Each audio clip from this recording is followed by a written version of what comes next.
अस्सलाम वालेकुम व्यूअर्स, उम्मीद करती हूँ आप सब खैरियत से होंगे। आज है जी कश्मीर का सेकंड डे और ये हमारे होटल का व्यू है। और अब मैं आपको अपना रूम का थोड़ा सा व्यू दिखाऊंगी। और बिल्कुल छोटा सा और बहुत खूबसूरत सा रूम था और रूम के बाहर का व्यू भी बहुत ज़्यादा खूबसूरत है, जैसा कि आप देख सकते हैं। दरिया नीलम के बिल्कुल किनारे पर है और रात में भी इसका व्यू बहुत मज़े का था।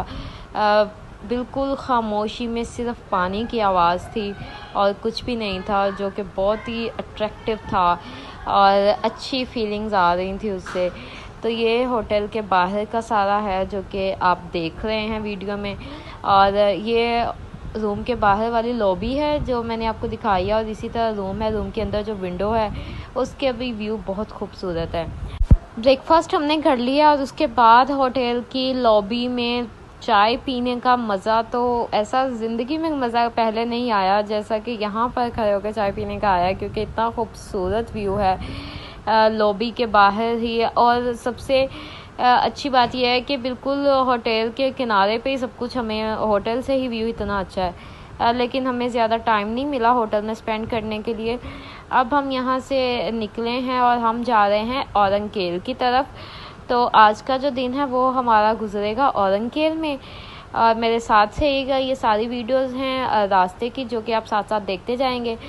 और एक बात मैं आपको फिर से बताती चलूँ कि हमारा जो होटल था वो शारदा में था और शारदा से शारदा तक हम बस में आए थे। हाईएस्ट जो बसेस आती हैं सारी। लेकिन अब जो शारदा से आगे हम औरंगकेल तक का सफ़र है वो हम जीप में तय करेंगे, क्योंकि शारदा से आगे बसेस नहीं जाती हैं। जस्ट जो वहाँ की लोकल बसेस हैं वो ही जाती हैं, बहुत कम। क्योंकि ये आगे जो रोड है ये बहुत डेंजरस है और इस पर ये बिल्कुल भी बना नहीं हुआ, क्योंकि इस पर लैंडस्लाइडिंग बहुत ज़्यादा होती है। तो वो जितनी बार भी इसको बनाते हैं ख़राब हो जाता है। तो यहाँ पर अब हमारा जो औरंगकेल तक का सफ़र है वो हमने जीप पर किया है और शारदा से औरंगकेल तकरीबन 2.5 से 3 घंटे का ट्रैवल है। और ये भी व्यूज़ बहुत खूबसूरत हैं रास्ते के। और दरियाए नीलम मुजफ्फराबाद से शुरू होता है और आपके सारे सफ़र में आपके साथ साथ रहता है। और इसके साथ मैं आपको ये भी बताती चलूँ कि जो जीप हमने शारदा से औरंगकेल तक के लिए करवाई थी, जिसने सारा दिन हमारे साथ रहना था और फिर शाम को हमें वापस भी लेकर आना था, उसका जो एक्सपेंस था बहुत ज़्यादा नहीं था, इकोनॉमिकल था। जीप में 7 लोगों की सीटिंग थी और 2000 पर हेड जो है इसका एक्सपेंस आया था, मतलब 14,000 में हमें जीप मिली थी।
और ये देखें, यहाँ पर एक एरिया शुरू हुआ है जो कि आबादी है तकरीबन, और कश्मीर के खूबसूरत घर जो कि सिर्फ वुड से बने हुए हैं।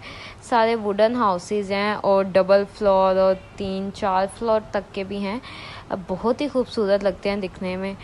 और मेरा दिल चाह रहा था कि इनके अंदर जाके भी इन्हें देखा जाए कि वहाँ के लोगों का लाइफस्टाइल कैसा है, लेकिन इसका मौका नहीं मिला और मैं ऐसा नहीं कर सकी। लेकिन मुझे वहाँ की लाइफ और वहाँ के लोगों के घर बहुत ही अट्रैक्ट किए। और फिर हम एक ऐसे ब्रिज से गुजरे जिसकी आवाज़ बहुत ही ख़तरनाक थी कि अभी आपको वीडियो में सुनाई देगी।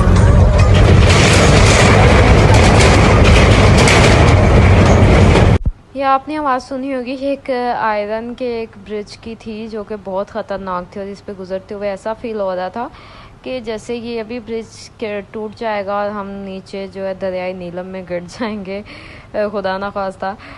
लेकिन वो उस तरह जो मोस्टली सारे ब्रिजेज़ हैं वो ऐसे ही हैं और रोड्स भी बहुत ख़तरनाक है। जब दो गाड़ियाँ आमने सामने आ जाती हैं तो वो जो राइट वाली होती है वो बिल्कुल किनारे पे पहुंच जाती है कि आपको साथ रोड भी नज़र नहीं आती। तो कमज़ोर दिल रखने वाले जो नहीं ये बर्दाश्त कर सकते उनके लिए तो वहाँ का ट्रैवल बहुत टफ़ है, लेकिन वैसे अगर देखा जाए तो ये बहुत ही मज़े का है और फुल एडवेंचरस भी।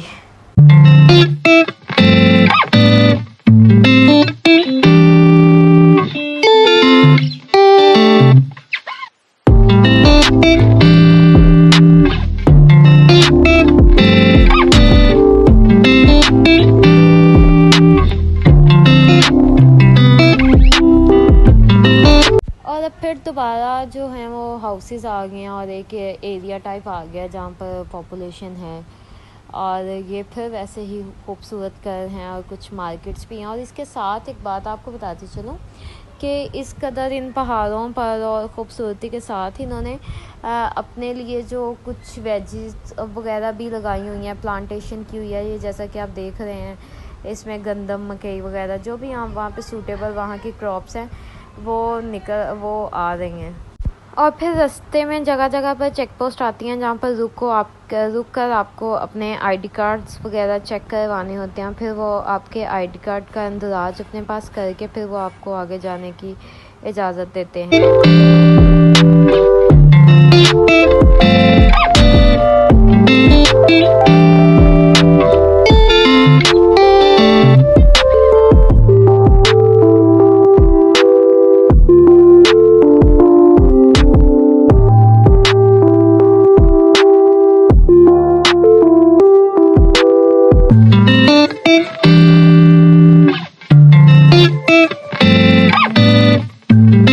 और ये देखिए कितने खूबसूरत और कलरफुल हाउसेस हैं और कितने प्यारे लग रहे हैं ये पिंक और रेड कलर के, बिल्कुल दरिया के किनारे पर। और ये शॉप्स और होटल्स भी इनके ऐसे ही बने हुए हैं और बहुत ही खूबसूरत है। और कश्मीर की खूबसूरती मैं समझती हूँ कि फिर सबसे ज़्यादा है और बहुत इम्प्रेसिव है। इसके बाद हम ये तकरीबन औरंगकेल में पहुँच गए हैं। ये औरंगकेल की मार्केट है और मार्केट में हम 2 से 3 मिनट के लिए रुके थे क्योंकि जो हमारा ड्राइवर था उसको कोई काम था और ये शायद उसके कुछ जानने वाले थे। इसके बाद हम फिर दोबारा से निकले हैं और फिर दरियाए नीलम के साथ साथ हमारा सफ़र जारी और सारी है। और रास्ते में मैंने कुछ बच्चे देखे जो कि स्कूल जा रहे थे और यूनिफॉर्म में थे, तो ये देखकर बहुत अच्छा लगा कि हर जगह पर ही लोग अब स्टडी को वैल्यू करते हैं और एजुकेशन को ज़रूरी समझते हैं, जैसा कि आप देख सकते हैं। तो पता नहीं इनका स्कूल कहाँ होगा, ये कितनी दूर से चल के आ रहे होंगे, क्योंकि जैसा एरिया था यहाँ पर बहुत ज़्यादा तो स्कूल्स वगैरह नहीं होंगे, लेकिन फिर भी ये एप्रिसिएटिंग है कि ऐसे भी एरिया में भी बच्चे जो है और वालिदैन जो है वो इस बात पर तवज्जो देते हैं। मैंने एक्चुअली ये बहुत ज़्यादा वीडियोस बनाई हैं रास्ते की, क्योंकि हर जगह पर दरियाए नीलम की एक न्यू व्यू जो है वो दिखने को मिलता था। कहीं पर बहुत छोटा सा होता था, कहीं पर बहुत ज़्यादा ब्रॉड हो जाता था और कहीं पर कोई कटा फटा किनारा होता था। तो इस वजह से मैंने कोशिश की है कि मैं जो उसका हर रूप था उसको मैं कैप्चर कर सकूं और आपके साथ शेयर कर सकूं। ये देखेंगे आगे हमारे कुछ वो जा रही थी जो ये बकरियां वगैरह हैं, तो पूरा रास्ता उन्होंने कवर किया हुआ था। अब ये देखिए यहाँ पर आप देख सकते हैं कि दरियाए नीलम जो है इतना ब्रॉड है यहाँ पे, और इसके अंदर जो पत्थर हैं वो साइज़ में इस कदर बड़े हैं कि आपको सरफेस पे नज़र आ रहे हैं, और ऊपर से देखो तो ऐसे लगता है जैसे कोई गाय भैंस वगैरह इसमें नहा रही है और उसकी स्किन हो ऊपर वाली। लेकिन मैं ये सोचकर हैरान थी कि इसका इतनी ज़्यादा ये डीप है, गहराई इसकी इतनी ज़्यादा है, तो जो पत्थर ऊपर बिल्कुल इसकी सरफेस पे नज़र आ रहा है वो अंदर तक वो कितना बड़ा होगा कि उसकी सरफेस पे नज़र आ रहा है। या शायद वो वैसे ही ऊपर रहता है, एक्चुअली मैं इसके लिए क्लियर नहीं हूँ। मैं कंफ्यूज हूँ कि या तो ये पत्थर ज़मीन पे भरा हुआ है और ये इतना बड़ा है कि ये ऊपर तक पानी में नज़र आ रहा है और अपनी जगह पे रुका हुआ है, और पत्थर पर टकराने की वजह से पानी जो है वो फिर थोड़ा सा आगे वो गोल गोल घूमता है, जो कि बहुत ही खूबसूरत लगता है। और 3 दिन कश्मीर में स्टे करने के बाद मैंने ये रियलाइज़ किया कि तीनों दिनों में और दरियाए नीलम के हर रास्ते पर और हर लुक में लेकिन पानी का प्रेशर सेम एक जैसा रहा। और इसके बाद ये एक वाटरफॉल थी जहाँ से हम गुज़रे, और फिर पानी के बीच में से गाड़ी भी गुज़रती है क्योंकि पानी रोड पर निकलता है। और वैसे भी रोड पर जगह जगह पर इतने ज़्यादा चश्मे निकलते हैं कि वहाँ पानी की बिल्कुल भी कमी नहीं है, वेस्ट हो रहा होता है जगह जगह पर पानी, और बिल्कुल साफ़ और प्योर पानी होता है। इवन के वहाँ के लोग इसको कहते हैं कि ये डाइट शुगर फ्री वाटर है, और वो बहुत मज़े का और बहुत हल्का फुल्का सा पानी होता है।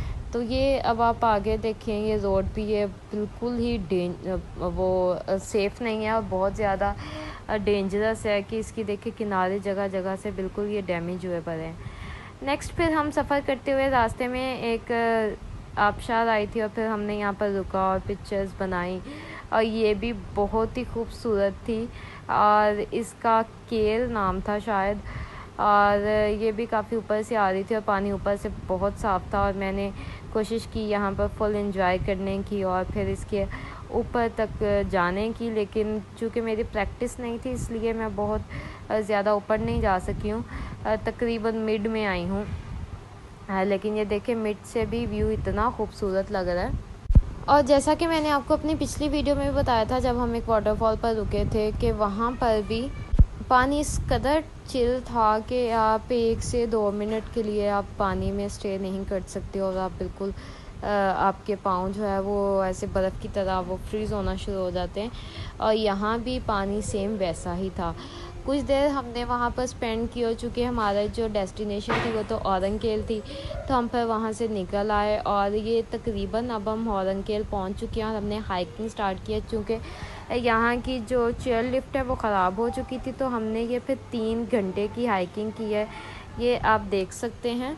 हाइकिंग के लिए भी मेरा फ़र्स्ट एक्सपीरियंस था, लेकिन अल्लाह का शुक्र है कि मैं इसमें कामयाब हुई, और नीचे से बिल्कुल टॉप तक जो है हम वो पहुंच के हाइकिंग करते हुए रास्ते में स्टे करते थे और पानी पीते थे। और आपकी इन्फॉर्मेशन के लिए मैं आपको बताती चलूँ कि वैसे तो कश्मीर में जगह जगह पर चश्मे हैं, पानी की कमी बिल्कुल भी नहीं है, लेकिन जो है हाइकिंग के रास्ते में ऊपर जाते हुए जो चश्मे हैं वो सारे बंद कर दिए गए हैं, और वहाँ पर जो वहाँ के लोकल्स हैं वो अपना पानी सेल करते हैं। फाइनली जनाब 2 घंटे की हाइकिंग करने के बाद, बल्कि 2 नहीं, आई थिंक 2.5 घंटे की हाइकिंग करने के बाद हम लोग इस पॉइंट पर पहुंचे हैं। और यहाँ पर सर्विस वगैरह तो बिल्कुल भी नहीं है, जीपीएस भी नहीं है, तो इसलिए ये भी नहीं पता चल सकता कि हाइट थी कितनी। बट वैसे अगर देखा जाए तो बहुत ज़्यादा हाइट थी। मैं अभी आपको कैमरा जो है वो रोटेट करके दिखाती हूँ कि यहाँ जहाँ से हम आए हैं वहाँ पर जो घर हैं वो बिल्कुल इतने इतने से नज़र आ रहे हैं जैसे कोई टॉय हाउस होते हैं। तो ये देखिए, खैर मौसम ये व्यू तो बहुत अच्छा है, बट मौसम वैसा ही है, बहुत ज़्यादा अच्छा नहीं है, मतलब हवा बहुत तेज़ नहीं चलती, बस ठंडा ठंडा है नॉर्मल सा। जी, मैंने कैमरा रोटेट किया, आप वो देख सकते हैं कि वो जो आपको नीचे छोटे छोटे से घर नज़र आ रहे हैं, उन्हीं घर के पास से हमने हाइकिंग स्टार्ट की थी। और हम हाइकिंग करते हुए हम इतने टॉप पर पहुँचे कि अब वो हमें बिल्कुल छोटे छोटे से नज़र आ रहे हैं, और दरियाए नीलम का शॉट तक यहाँ पे नहीं आ रहा और ना ही वो नज़र आ रहा है। लेकिन जैसा कि मैंने आपको बताया कि यहाँ पर भी वैसे ही धूप है, व्यू तो बहुत खूबसूरत है, लेकिन जो वेदर है वो प्लेजेंट नहीं है। लेकिन फिर भी ऊपर की खूबसूरती देखकर हमारी काफ़ी हद तक जो है वो थकान ख़त्म हो गई थी।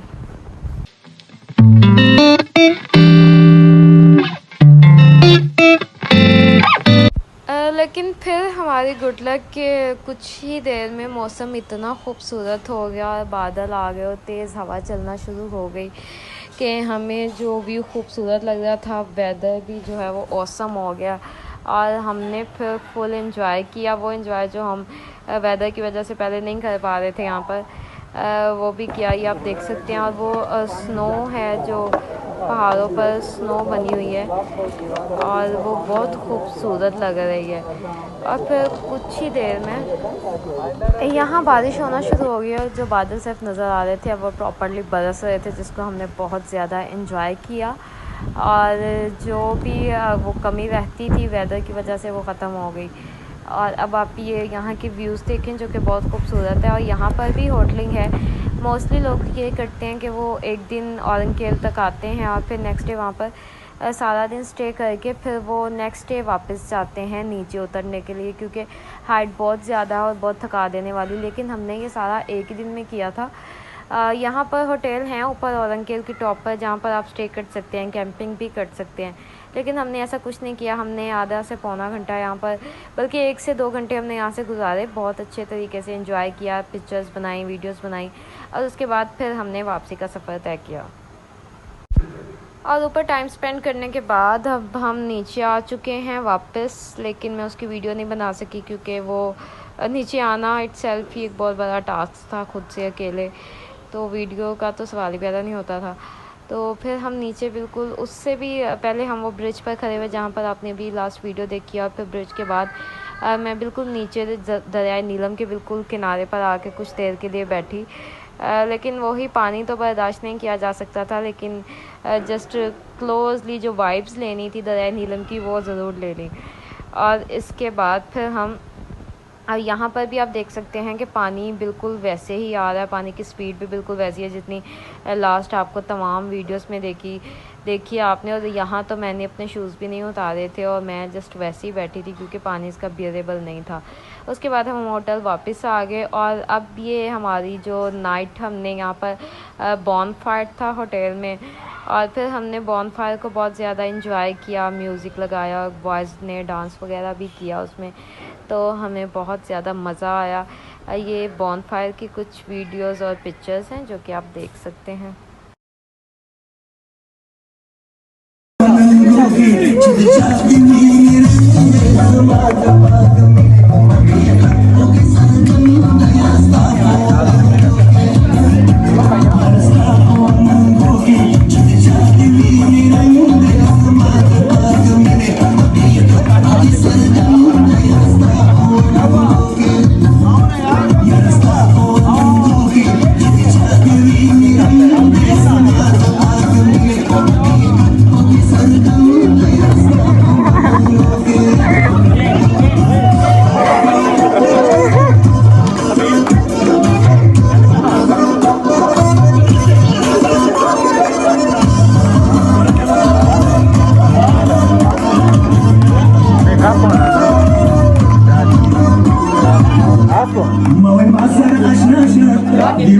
और इसी तरह कश्मीर में स्पेंड किया हुआ एक सेकंड डे भी इख्तिताम को पहुंचता है। और इसके बाद फिर हमने रेस्ट की, और कल और फर्स्ट डे की वीडियो आप ऑलरेडी देख चुकी हैं। ये है सेकंड डे, और जो थर्ड डे है वो आपको मज़ीद 1-2 दिन में थर्ड डे की भी वीडियो मिलेगी। अपना बहुत सा ख्याल रखिए। वीडियो अच्छी लगे तो चैनल को लाइक, शेयर और सब्सक्राइब करें। अल्लाह हाफ़िज़।